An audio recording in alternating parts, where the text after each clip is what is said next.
Plaza La Ceiba presenta. Y bueno, vamos a platicar del tema de la inflación, principalmente para que no hayan teorías de la conspiración al respecto de ella. Yo creo que es un asunto muy claro, lógico y hasta podríamos decir económica y matemáticamente muy claro lo que está pasando en el mundo en ese sentido. Y en eso vamos entonces a profundizar sobre un fenómeno que está en la raíz del problema inflacionario en todo el mundo. Y este fenómeno es el tema de la desglobalización.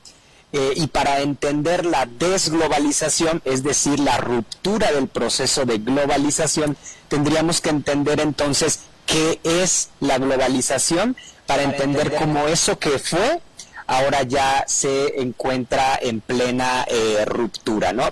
Bueno, entonces, desde los años 80 el mundo entró en un proceso en el cual las barreras entre el comercio de los diferentes países fue bajando, fue disminuyendo. También la barrera para poder invertir de un país a otro y mover capitales, mover dinero, que el sector financiero pudiera mover el dinero de países de uno y otro país, igual empezaron a disminuir. Esto lo que provocó fue un flujo creciente de comercio entre países, pero este fenómeno fue todavía más profundo, porque entonces lo que provocó es que las distintas empresas, principalmente empresas norteamericanas, pero también empresas europeas de los países más adinerados del mundo, se dieran cuenta que producir en países en vías de desarrollo, en este momento los principales ganadores de esto fueron los países del sudeste asiático y principalmente el gran boom económico de China, que se acrecentó desde los años 80 hasta ahorita, pues fueron los receptores de toda esta gran inversión que salía de países como Estados Unidos y todos los países de Europa hacia esta parte del mundo. También en otros lugares del mundo se comenzaron a poner fábricas y ¿cuál era la lógica detrás de eso? En estos países la mano de obra es más barata y entonces producir en estos lugares es muchísimo más barato. Esto también se amplió con una mejora en la tecnología para el transporte marítimo, la ampliación de los puertos.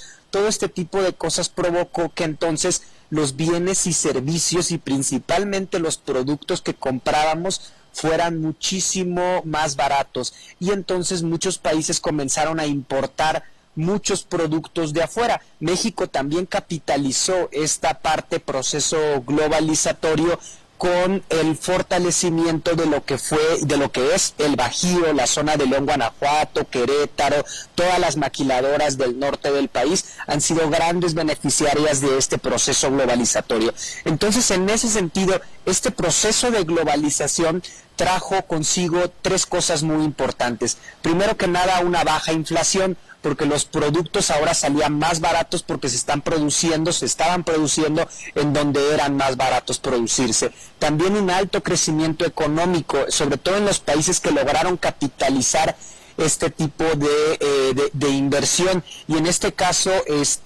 si observamos las tasas de crecimiento de Querétaro, de León, Guanajuato, de la zona manufacturera del norte, encontramos tasas de crecimiento de arriba del 6-7% de forma sostenida durante muchísimos años, y lo vemos en el crecimiento que estos estados han tenido. Bueno, esos están siendo beneficiarios de ese proceso globalizatorio a nivel mundial.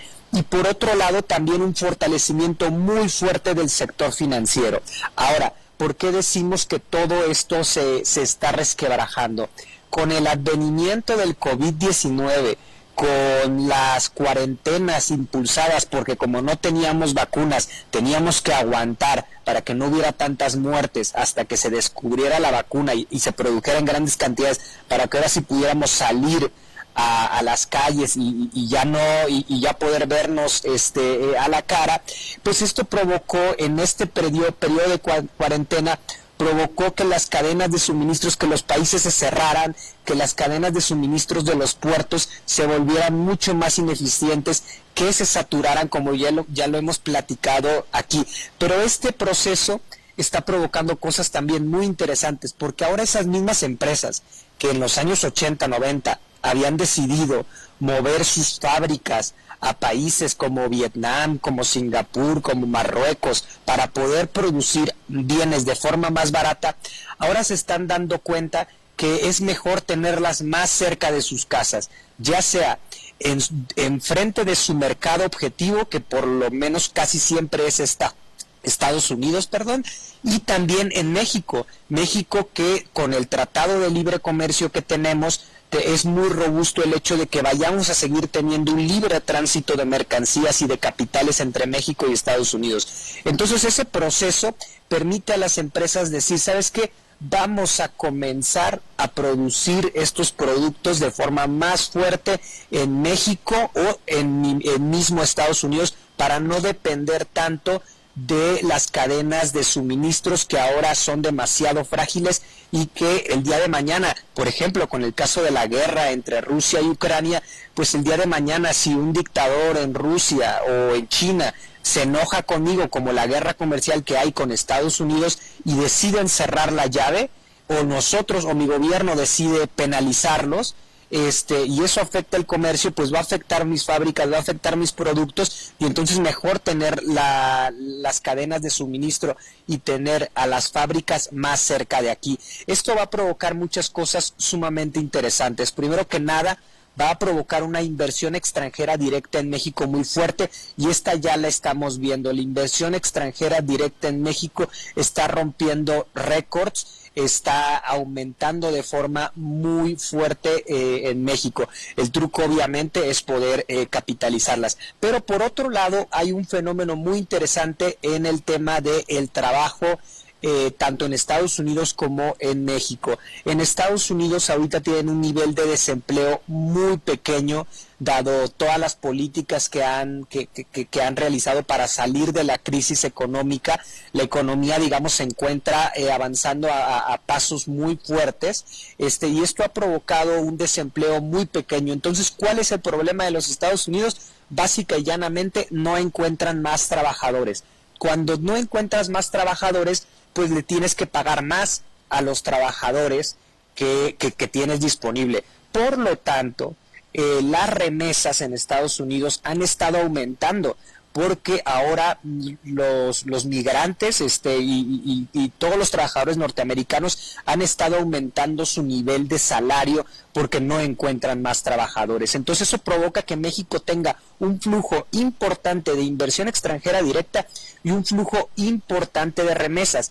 Esto nos da en el mediano plazo, y lo vamos a estar viendo en los indicadores económicos, pues una oportunidad muy fuerte para poder capitalizarlo. Ahora, mientras por un lado tenemos estos flujos de ingreso, y en su mayoría también flujos de dólares dentro de la economía mexicana, que esto además nos fortalece el peso, el Banco de México se encuentra aumentando las tasas de interés.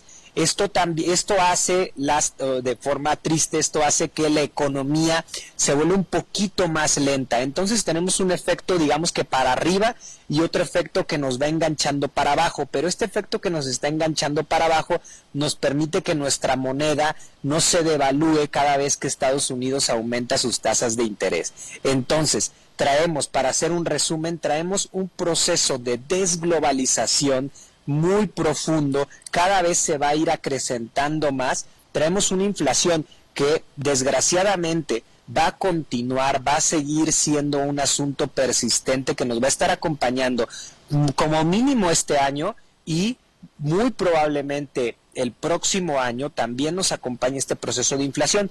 Pero también tenemos un proceso en el cual va a ingresar más capital en México, y tanto de las remesas como de las industrias, y tenemos que aprovechar estas oportunidades históricas para poder crecer más, para poder tener un crecimiento más igualitario.